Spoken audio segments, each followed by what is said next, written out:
गिरवरे। आज मेरे गोविंद ने ब्रजवासियों के साथ मिलकर के गिरिराज की परिक्रमा लगाई और जैसे ही गिरिराज की परिक्रमा लगाई और गिरिराज की परिक्रमा लगा करके सभी लोग एकत्रित हुए और एकत्रित होकर के जयकारा लगाया। बोले गिरिराज महाराज की जय। इतनी जोर से जयकारा लगाया कि ये आवाज इंद्र के कानों में पहुंच गई और जैसे ही इंद्र के कानों में ये आवाज पहुंची, इंद्र बड़ा प्रसन्न हुआ। देखो मेरे नाम की आज पूजा चल रही है।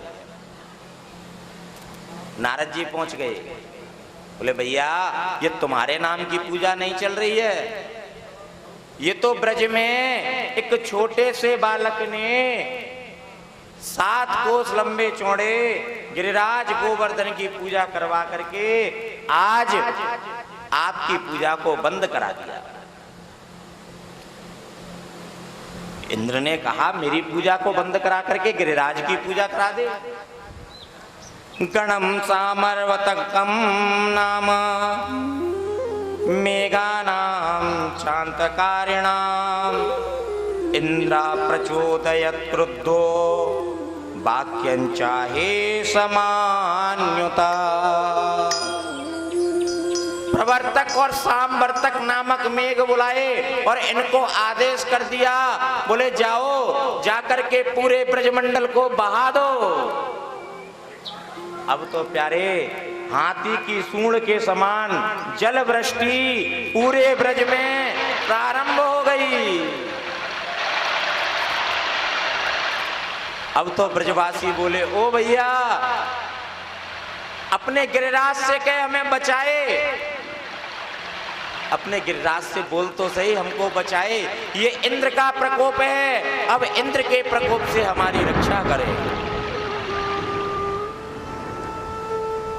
आज सभी ब्रजवासियों को एकत्रित किया, बोले भैया एक काम करो, हाथ जोड़ करके गिरिराज जी का ध्यान करो, नेत्र बंद करके गिरिराज जी की प्रार्थना करो, गिरिराज हमारी रक्षा अवश्य करेंगे।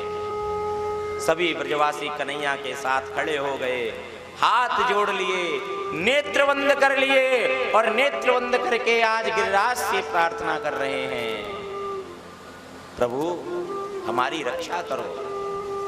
मेरे गोविंद देख रहे हैं, समस्त ब्रजवासी नेत्र बंद करके बैठे हुए हैं, हाथ जोड़ करके प्रार्थना कर रहे हैं। एक छोटी सी तलेटी में प्रवेश किया और अंदर जाके अपने सीधे हाथ के कृष्ण का उंगली पर आज गिरिराज को धारण कर लिया और कहने लगे ब्रजवासियों आओ गिरिराज की शरण में आ जाओ, गिरिराज की शरण में आ जाओ। गिरिराज धरण प्रभु तुमरे शरण, गिरिराज धरण प्रभु तुमरे शरण, गिरिराज धरण प्रभु तुमरे शरण, गिरिराज धरण प्रभु तुमरे शरण, तुमरे शरण लाला तुमरे शरण, तुमरे शरण लाला तुमरे शरण, तुमरे शरण कान्हा तुमरे शरण, तुमरे शरण लाला तुमरे शरण, ओ गिरिवर तुमरी शरण, ओ गिरिवर तुमरी शरण, ओ मोहन तुमरी शरण, ओ कान्हा तुमरी शरण, गिरिराज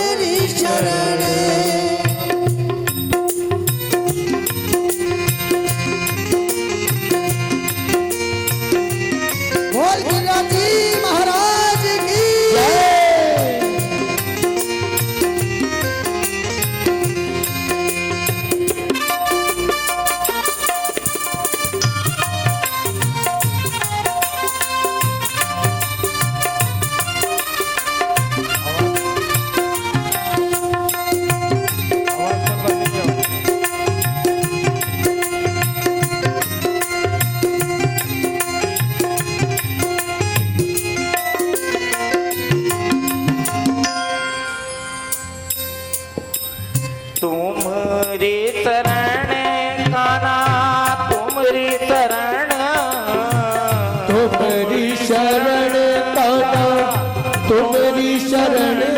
आज मेरे कन्हैया ने दाऊ दादा से कहा, दादा शेषनाग से कहो कि ऐसी बांध लगाए कि बाहर का जल अंदर ना आने पाए।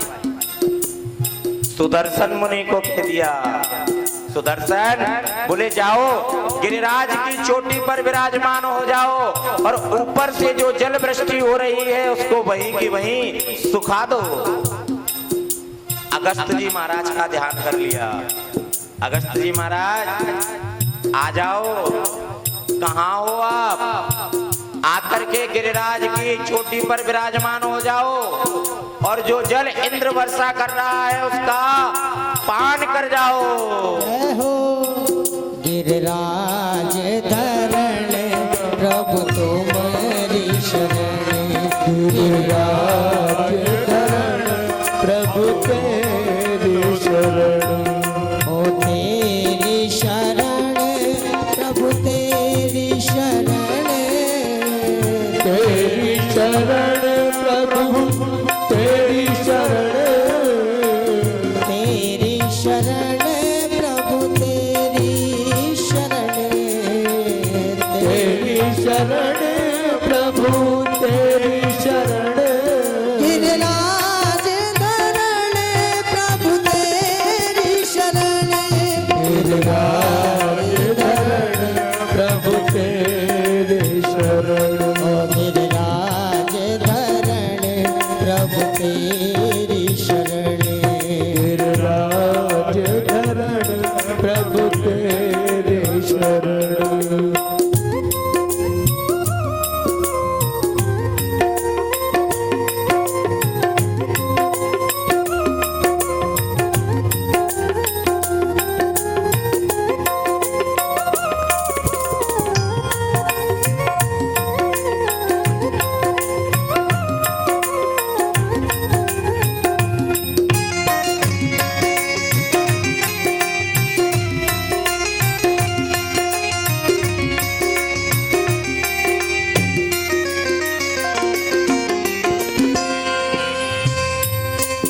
बड़ी जोर की बारिश हो रही है और आज समस्त ब्रजवासी गण कन्हैया के पास खड़े हुए हैं और कन्हैया से कह रहे हैं, कन्हैया तू एक काम कर,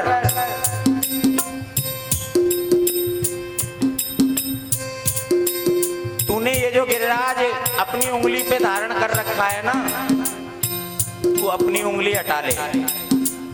बोले उंगली हटा लो, पर क्यों? बोले भैया तुझे काफी देर हो गई, तू उंगली पर लेकर के खड़ा है, तू थोड़ी देर विश्राम कर ले और तू विश्राम करेगा जब तक हम अपने लठ गिरिराज में लगा रखेंगे। कन्हैया जी बोले ब्रजवासियों तुम तो केवल मेरा साथ दो, अगर मैंने उंगली हटा ली तो गिरिराज महाराज नीचे आ जाएंगे। बोले क्या मतलब, गिरिराज महाराज नीचे आ जाएंगे? बोले हाँ, तुम्हारी शरण बाबा तुम्हारी शरण, तुम्हारी शरण बाबा तुम्हारी शरण, तुम्हारी शरण कान्हा तुम्हारी शरण, तुम्हारी शरण बाबा तुम्हारी शरण। ओ मोहन तुम्हारी शरण, मोहन तुम्हारी शरण, ओ गिरिवर तुम्हारी शरण, गिरिराज तुम्हारी शरण, गिरिराज धरण प्रभु तुम्हारी शरण, गिरिराज धरण प्रभु तुम्हारी शरण, गिरिराज धरण प्रभु तुम्हारी शरण, गिरिराज धरण प्रभु तुम्हारी शरण, गिरिराज धरण प्रभु तुम्हारी शरण, गिरिराज धरण प्रभु तुम बोलिए गिरिराज जी महाराज की जय। कन्हैया बोले, अरे ब्रजवासियों, तुम्हें क्या लगता है कि इस गिरिराज को तुम सबने धारण कर रखा है? बोले हाँ कन्हैया, ये गिरिराज तो हमने अपने लट्ठों पे धारण कर रखा है, तू अपनी उंगली हटा ले। बोले भैया देख लो, मैं अपनी उंगली हटा रहा हूं। बोले हटा ले, कोई बात नहीं। जैसे ही कन्हैया जी ने अपनी उंगली ने हटाई, गिरिराज महाराज नीचे आने लगे और जितने भी लट्ठ लगे हुए थे चट चट करके टूटने लगे। ब्रजवासी चिल्लाए, ओ कन्हैया देखियो गिरिराज महाराज नीचे आ रहे हैं, इसको पकड़ नहीं तो हम दब जाएंगे। कन्हैया जी ने पुनः अपनी उंगली लगा ली। ब्रजवासी बोले, कन्हैया एक बात बता, हम इतने बड़े बड़े इतने बलिष्ठ, हमसे गिरिराज जी नहीं रुका और तूने अपनी उंगली पर कैसे धारण कर रखा है? बोले भैया, कछु माखन को बल बड़ो, कछु गोपन करी सहाय, श्री राधे जू की कृपा सो मैंने गिरिवर लियो उठा। भैया आज तक जो मैंने चोरी करके माखन खायो ना, ये सब वाही को बल है।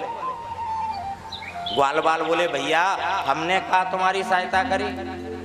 बोले भैया जब मैं गिरिराज को उठा रहे हो ना, तब तुम सबकी दृष्टि मेरी तरफ थी,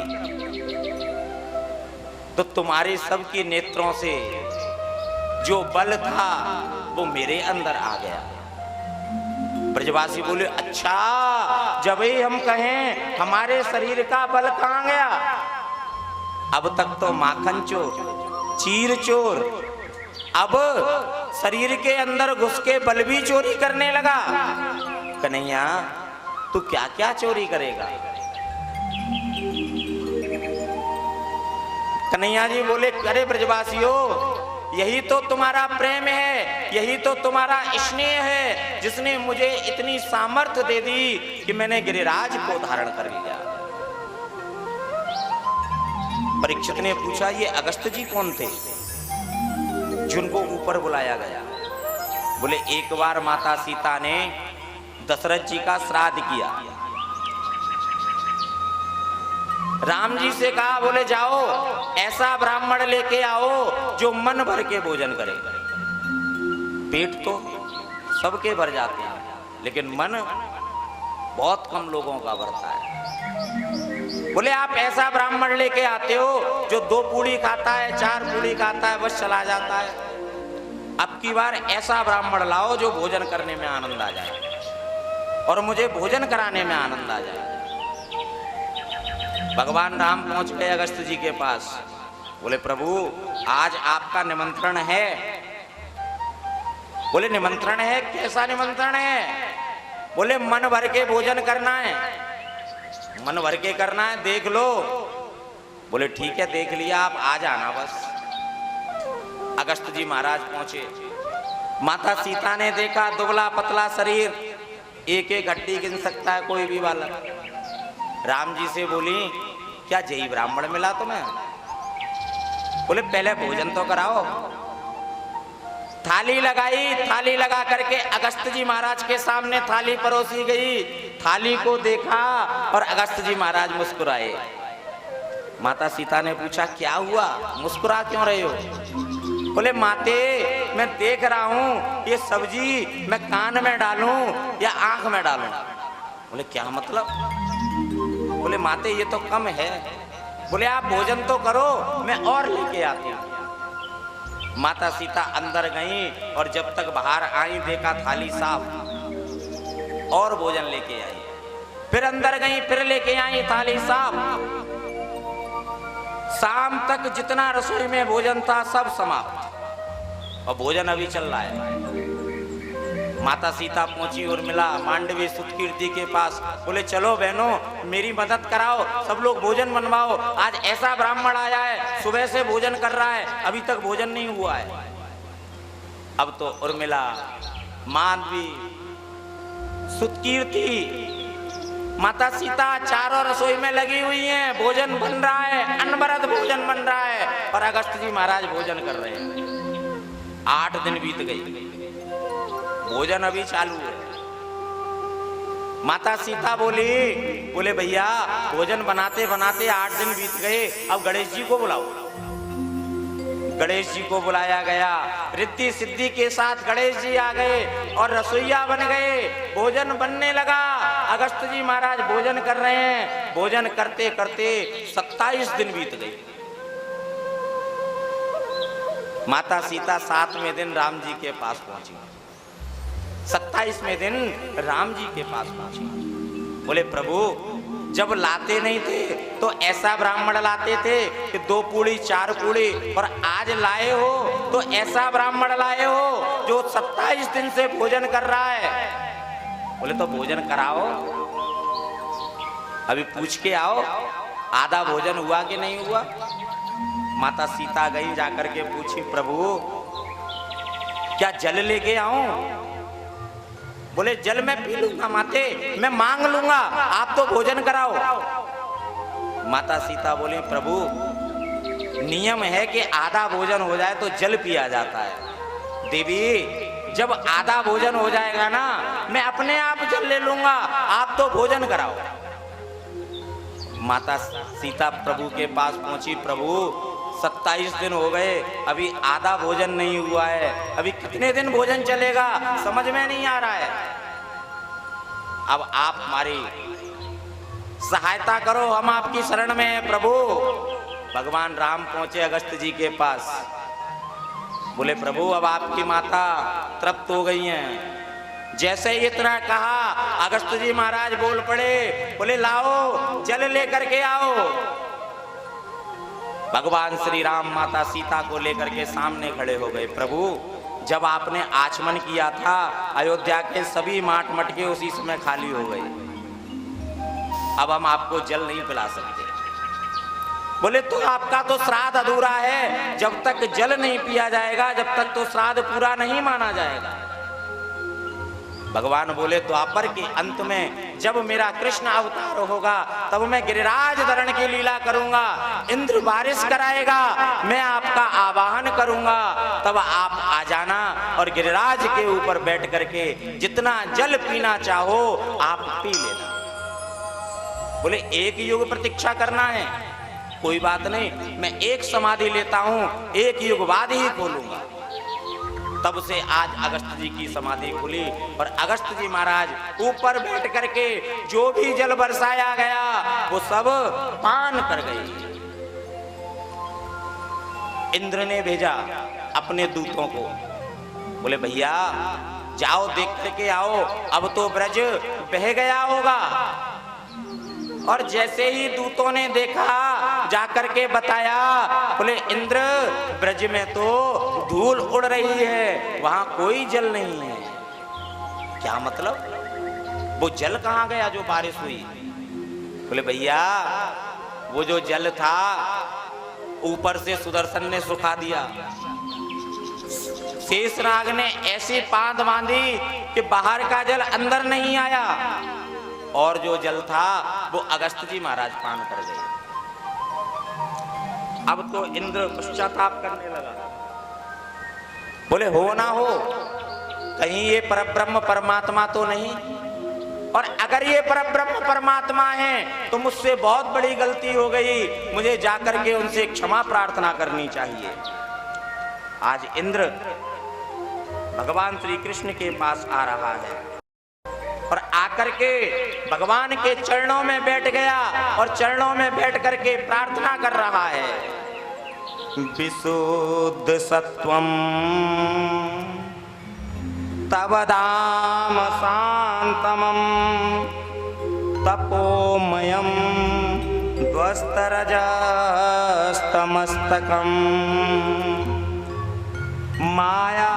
मायामयोऽयं प्रवाहो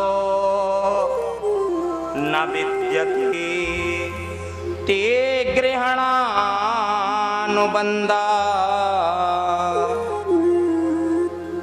प्रभु मुझे क्षमा कर दो, मुझसे बहुत बड़ा अपराध हो गया।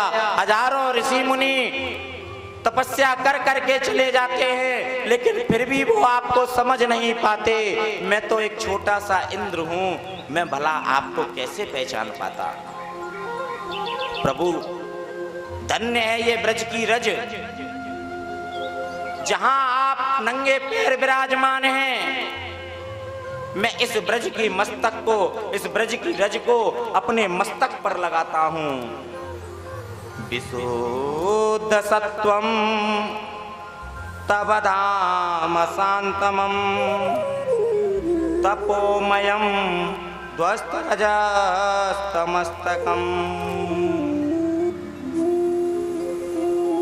मेरा मन करता है कि मैं भी इस ब्रज की रज में पड़ा रहूं। अब मैं इस ब्रज की रज में रहूं और इस ब्रज को छोड़ करके मैं कहीं नहीं जाऊं।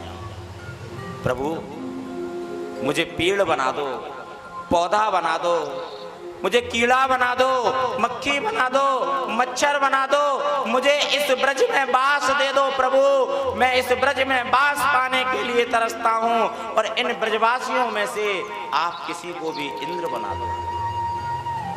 प्रभु अब मैं स्वर्ग जाना नहीं चाहता, मेरी यही इच्छा है कि मैं गिरिराज जी में वास करूं और गिरिराज जी में वास करके मैं अपने जीवन का अंत कर दूं।